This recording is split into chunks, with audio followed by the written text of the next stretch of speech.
Hello everyone. Back again with film recaps. In this video, I'm going to recap one of the horror mystery films from 2024, titled Night Swim. Before we get to the storyline, I'd like to wish everyone a happy and great day. Without further ado, let's get straight to the storyline. The movie opens in the summer of 1992, with an eerie shot of a large swimming pool. It is nighttime, and there is a toy boat emerging out of the pool. Hearing the strange noise, the owner's daughter, Rebecca, is awakened inside the house. She peeks through the window, and notices the boat, so the little girl goes to her brother's room, saying she has found his missing toy boat. Turns out the boy is suffering from some sort of illness, which has rendered him very weak. Regardless, Rebecca promises to get his toy back for him. Rebecca slowly heads towards the pool. After spotting the toy boat, she grabs a skimmer net, and tries to retrieve it. But the task proves to be a bit challenging, as the toy keeps getting away from her, and she doesn't even realize she has reached the pool's edge. Then all of a sudden, an external force pulls her into the water. As she struggles to breathe, she notices her mother outside the pool. But when she eventually reaches the surface, there is no one around the pool. Rebecca is terrified by the incident, and she proceeds to leave, but just then, the creepy toy boat pops up. This once again draws her attention, and she decides to retrieve it once and for all.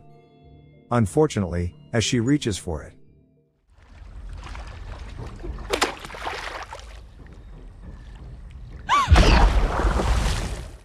something pulls her under the water. Rebecca desperately pleads for help, but no one comes to her aid, resulting in her tragic demise. The movie then shifts to the present day, and we are introduced to the Wallers, a sweet family consisting of parents, Ray and Eve, and their children, Izzy and Elliot. We get to know that Ray was a professional baseball player in the past, but he has since retired due to an illness. He has slight difficulty walking, so he uses a crutch. They are currently looking for a new house in a quiet suburban town. Their realtor, Kay, shows them around a beautiful rental house, but the family doesn't seem that enticed.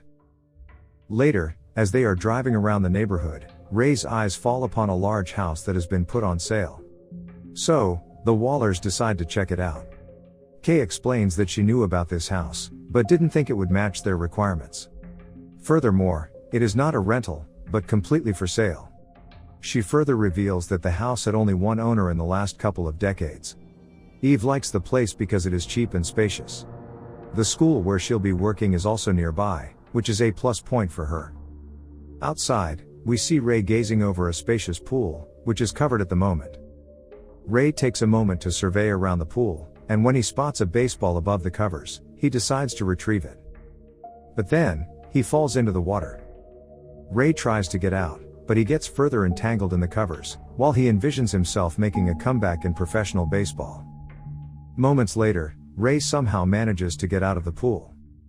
His family also rushes to the scene, and here we already know that it is the same haunted swimming pool from the earlier scene. The following day, Ray visits the hospital for a routine checkup. After conducting some tests, his therapist suggests that he escalate the diagnosis for better results. Turns out Ray is suffering from a condition that affects bodily functions like movement and speech, making day-to-day activities very difficult. The therapist recommends that Ray engage in light exercises like swimming, as it can enhance muscle memory. Eve is disappointed by the news as her husband is still not showing any signs of improvement, but she is hopeful that they will get through it. The couple then discuss if they should buy the house, and Ray thinks the place is great and the kids will love it. He can also have water therapy right in his backyard. Eve is a bit skeptical about it, as they have to buy the house at once, but for the sake of the family, she agrees. In the next scene, the family moves into the house, along with their pet cat, Cider. Later, Eve takes the kids to their new school, which also happens to be her workplace. Despite it being her first day here, Izzy manages to befriend a popular guy named Ronan, and she is smitten by his looks. That evening at home, the family is busy cleaning up the pool. They have drained the water, and Ray puts his hand inside the bottom drain with the intention of unclogging it. But as soon as he does so, something slashes his hand. The rest of the family members are horrified to find a strange black liquid oozing out of the hole. Later, the pool maintenance guy arrives to clean up the pool, and he reveals that the black liquid from earlier is actually water coming from an underground spring. It is not just an ordinary spring, but a wellness one, which does wonders for the skin.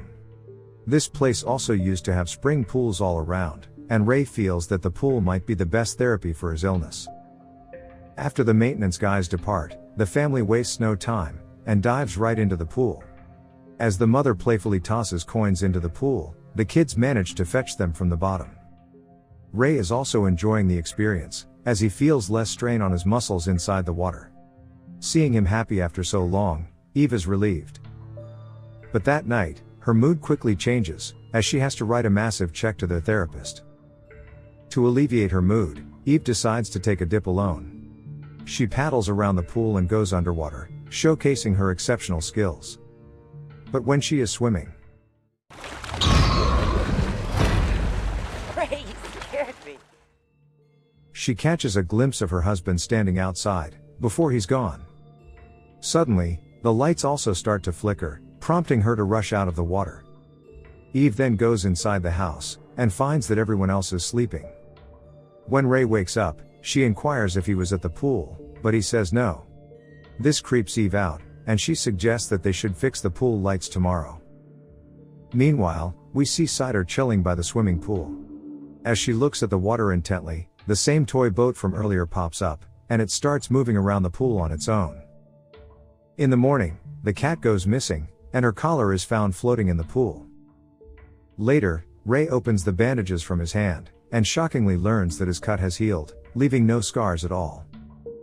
In order to ensure their safety, Elliot and Ray proceed to cover the pool. That night, Eve abruptly wakes up and realizes that her husband is not by her side. When she looks out of the window, she finds him swimming in the pool, and she is surprised to see how well he can now swim despite his condition. The next morning, he visits the hospital for another round of checkups. After going through some vigorous medical tests, his therapist reveals something shocking. Turns out Ray's condition has improved beyond expectations. The couple is elated by the news, and Ray attributes the recovery to his water therapy. The same day, Elliot approaches Ray in the garage, and hands him a jar full of coins, saying he wants to play fetch underwater. Since Ray is hell-bent on making a quick recovery, he simply makes a smiley face on one of the coins and asks Elliot to swim alone. After this, Elliot sticks the coin on a toy, and dives inside. As he goes underwater, someone starts throwing coins inside the pool. Elliot finds nobody outside, and believes that it's his dad, so he happily picks all of them. However, it seems like the coins are thrown towards a deeper part of the pool. This goes on for a while, and at one point, he notices someone outside, but nobody's around. He then senses that someone is above the dive board, but the boy finds no one. And then all of a sudden, hello? Can you hear me? I need help. He hears a girl calling out for help, and she appears to be talking from inside one of the purifiers. She says that her name is Rebecca, and that she's looking for her mom. The girl then hands him his toy, and when Elliot tries to retrieve it,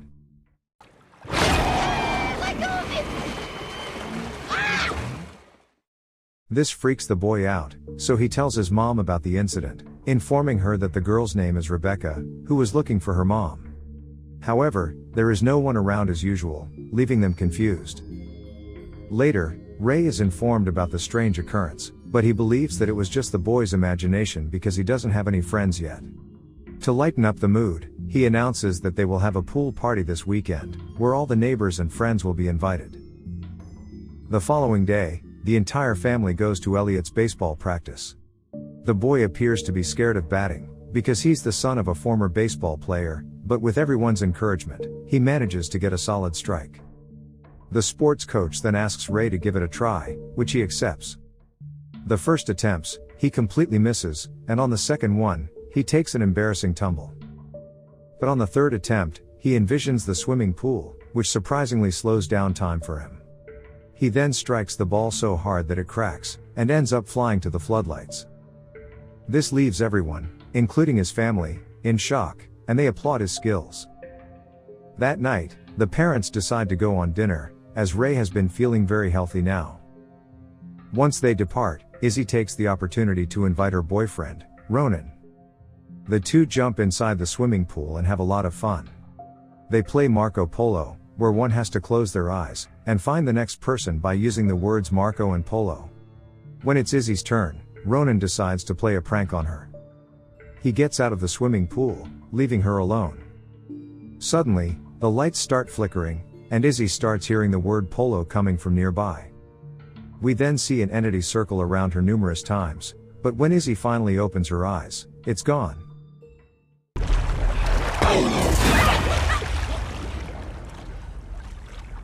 Assuming that Ronan is messing with her, she dives underwater to find him, but surprisingly doesn't reach the bottom. Suddenly, the entity shows up from below, and grabs her leg, but luckily, Izzy notices a small opening at the top, through which she eventually reaches the surface of the swimming pool. Ronan helps her out of the water, and she is shocked when he says that she was alone this entire time. Before Izzy can explain any further, her parents arrive, so Ronan makes a run for it. The incident leaves her deeply unsettled. Elliot knows that she saw something in the pool, and he asks her about it, but she denies seeing anything, not wanting to ruin her father's progress. The scene then cuts to the pool party, where a lot of people are gathered, including the realtor, Kay. Outside, the coach's son approaches Ray and asks for an autograph. Ray happily signs it, and asks the boy if he would like to have some fun. When the latter accepts, Ray carries him on his shoulder, and the two face off against another team in the pool. Inside the kitchen, Eve asks Kay why the pool wasn't used by the previous owners for a long time. The realtor tries to dodge the question, but when Eve insists on learning the truth, she finally speaks. Kay reveals that decades ago, a girl drowned in the same swimming pool. She claims that it was an accident, so there's no reason to be worried. Out of the blue, Eve asks if the girl's name was Rebecca, and Kay is surprised that Eve knows the girl's name. Outside, the battle between the two teams has gotten intense. Ray and the kid dig down deep, and somehow manage to win it. But just then, a black liquid comes out of the bottom drain, and enters Ray's mouth. This possesses him, and Ray grabs onto the kid's thighs tightly, and slowly proceeds to the deep end of the pool. The boy pleads for help, but no one can hear him because of the outside noise. Just when it seems like he's going to die, his father spots his hand and quickly dives in. The two are eventually saved, and the coach is left in shock as he notices hand marks on his son's thighs. Ray also survives the incident, but just by the skin of his teeth. The party has turned into a tragedy, and in the aftermath, cops arrive at the scene to investigate. Eve apologizes for the incident and explains that her husband held onto the kid because of his neurological condition. The coach decides not to press any charges, but he and his wife don't want to see Ray near his kid ever again. As a result, Eve gathers her family in the car as she doesn't want to live in this house anymore. She believes that there's something wrong with the swimming pool, but Ray thinks her theory is ridiculous. The family then attempts to drive away, but all of a sudden, Ray starts coughing. His veins swell up and he pukes a black liquid, the same one we saw coming out from the swimming pool. It seems that the pool isn't going to let him leave, and the family re-enters the house again. While resting, Ray expresses his desire to get into the swimming pool. When he continues to insist, Eve gets scared, so she heads outside, and drains all the water from the pool. The following day, she conducts an online investigation on the house, which reveals shocking information. Not just Rebecca, but several other people died in that very pool. Desperate to find answers, Eve heads to the Summers residence, where Rebecca's mom still lives to this day. Upon arrival, the old lady, Lucy, welcomes her in. She lives alone in this house, and boasts that her son, Thomas, is an USAID ambassador in Washington. However, Eve gets straight to the point and asks about the pool, and also inquires about her daughter, Rebecca. These questions deeply trouble Lucy, and she begins to cough vigorously. We also notice black tears rolling down her eyes, indicating that she's possessed. Here she starts telling the truth about the pool. Long ago, before the house was built, there was a healing spring there. It was magical, and could grant people their deepest desires. However, it required regular sacrifices to keep giving. Lucy reveals that her son, Thomas, was very sick, but the water cured him, and now he has become very successful.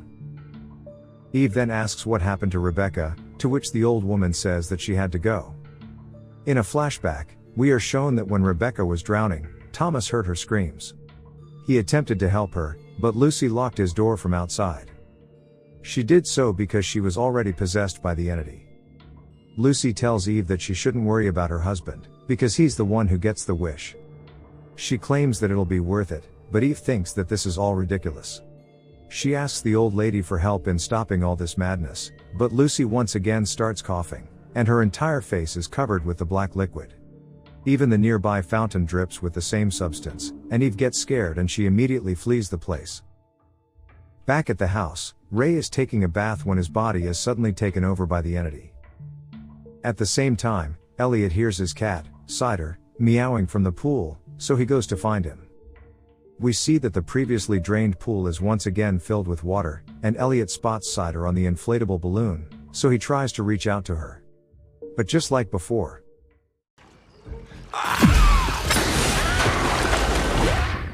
he is pulled inside the water by a frightful entity. The motor that automates the cover above the swimming pool also starts moving on its own, trapping him inside. Just when all hope seems to be lost, Mom arrives at the scene and breaks the motor. Without wasting any time, she dives inside the water to save Elliot. When she reaches the bottom, she finds a hole that leads to an infinite abyss. Eve then heads to the surface, she ties the hose outside for oxygen, and dives right back in. Meanwhile, Izzy rushes inside the house to call 911. She grabs her phone to make the call, but her dad suddenly appears in his possessed state and throws the phone away. He then grabs her by her hair, and drags her around the house. Terrified, Izzy manages to escape, but Ray is determined to get her. Inside the pool, Eve reaches the depths of the spring, and eventually finds her son. But as she proceeds to leave, several entities surround her, scaring her heart out. Eve still doesn't give up as she knows that time is running out for her son. With great determination, she escapes the entities, but now the next challenge is to find the correct way outside. Here the entity of Rebecca suddenly shows up, and she has the coin with the smiley sign. She tosses the coin, and it shows the way to the swimming pool. Following that direction, Eve finally manages to reach the surface. She then gets out of the pool, and tries to administer CPR on her unconscious son. Soon after, Ray approaches her from behind with a demonic look, so she asks him to help her. Instead, he grabs her by the neck, and lifts her up, but just before he can kill her, Izzy strikes him from behind with his own baseball bat. Izzy pleads with him to come back, and Ray starts having visions of all the good times he spent with his family. This finally prompts him to vomit the black liquid, and he reverts to his normal state. Elliot also regains consciousness, but as the family tries to take him away, his veins start swelling up. The pool doesn't let him leave the premises. Seeing this, Ray realizes that the pool needs a sacrifice, so he decides to commit the unthinkable. He slowly walks inside the pool, until he is completely engulfed in the water. The sight devastates his family, but they can do nothing to save him now. As soon as Ray disappears, his son vomits the black liquid, and reverts to normalcy. In the aftermath of this incident, the family fills the entire pool with sand. They have decided to continue staying here, because they know that if they leave, another family will come, and the cycle will continue again. Okay guys, thanks for watching. See you again in the next video.